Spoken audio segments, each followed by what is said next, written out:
The Selfish Path to Romance. Download Chapter 1 for free at drkenner.com. Karen, you're having a problem with a coworker? Yes. Yeah, what's going on? I made a comment about her hair, and she's African American, and I complimented her, stating it looked like Whoopi Goldberg. She thought it was an insult and got mad, and I said, well, I'm sorry, I didn't mean it that way, and she reported me to HR.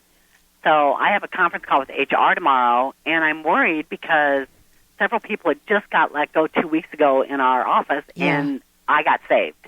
Okay. So now I think she's trying to get rid of me, and this is just ridiculous, I think, but I'm kind of scared because I need my job. I just bought a house, and I'm single.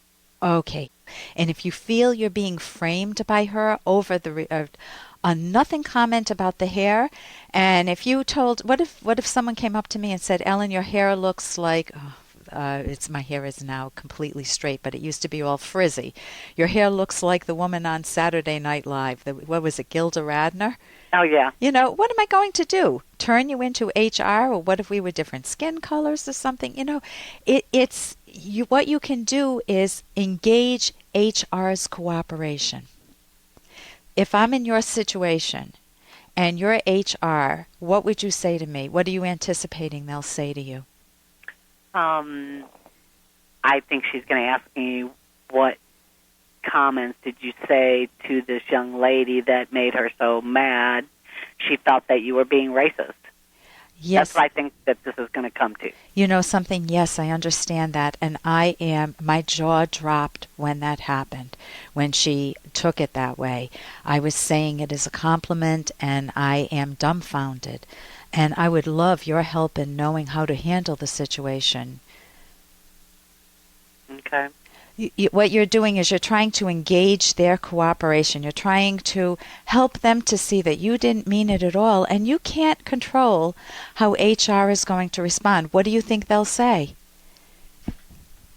I was in there with HR when they let the other two, they asked me to leave the room, and then they let the other two girls go. Okay. So I think that they know my work performance is there, and I think that she's just going to say, you need to watch what you say in the work environment, even though you didn't mean it as an insult.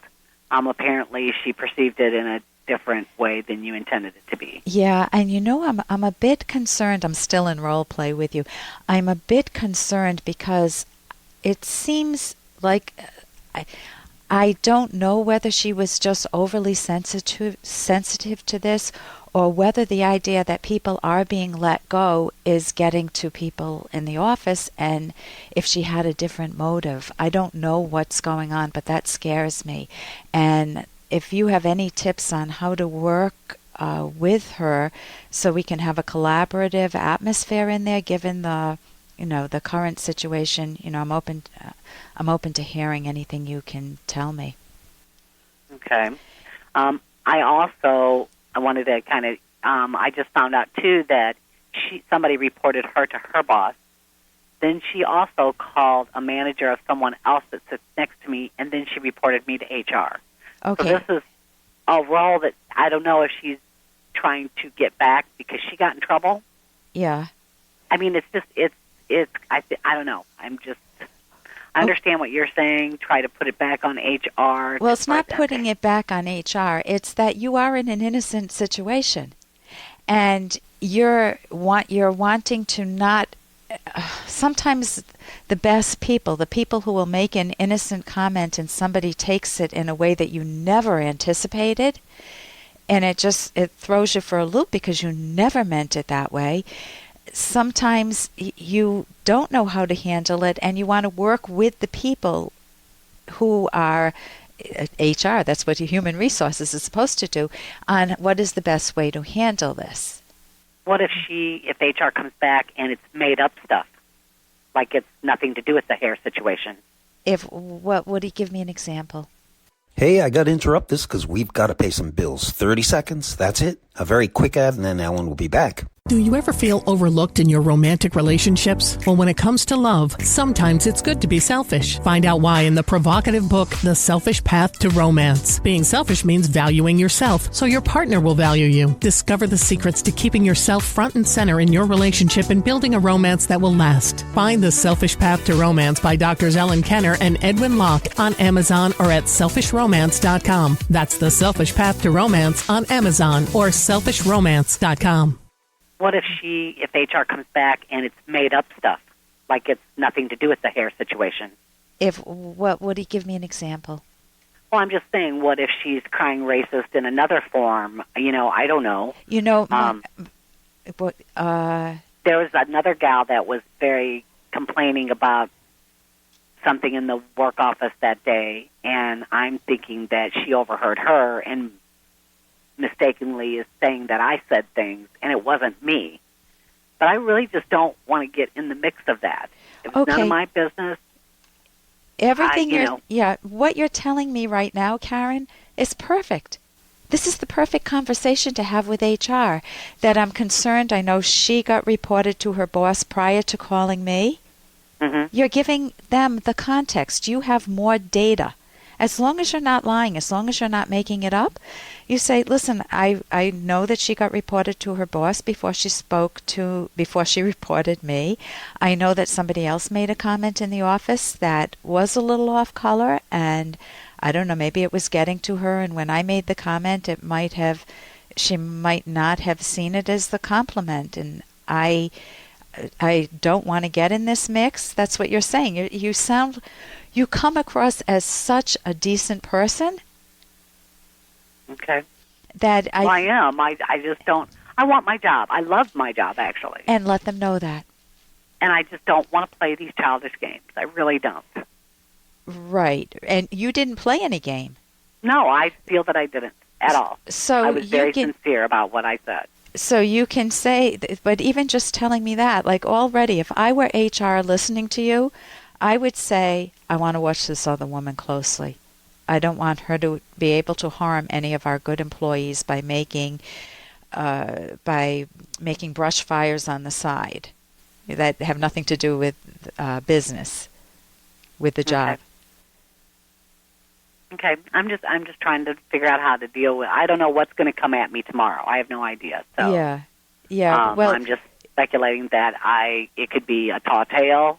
It could be the hair. It could be what the other girl said, and she's trying to say that I said it. So I'm just trying to figure out where to go. You just be true to the truth, and you will like yourself at the other end. That's all you can do is be true to yourself, be true to the facts, and you'll have integrity. And how other people behave is somewhat out of your control. But you assume that you're speaking to a reasonable person in HR. That's the goal. Okay. That's the goal. When I worked at a psychology office, and I had a boss at one point who would make sexual innuendos and jokes and things, and I just saw them as absolutely playful, and I saw them almost as a breath of, he wasn't doing it as a come on, but it was just a breath of fresh air that they weren't getting into the political correctness in the office. Right. And the last thing I would ever do would be to turn him in because he told a funny joke that had a sexual content to it. So see, that's how I am. That's kind of old school. It's like, yeah, there's all kinds of things right, in the office, and it's like you just let them go. Right. But you Depends on how you take them. Yeah, the way you handled it sounded wonderful in talking with me. I think you'll be in good shape. Okay. Thank you so much for your call, Karen. And here's a little more from Dr. Kenner. What do you think is power? Whips, guns, money? You can't turn men into slaves unless you break their spirit, kill their capacity to think and act on their own. Tie them together, teach them to conform, to unite, to agree, to obey. That makes one neck ready for one leash. Ellsworth.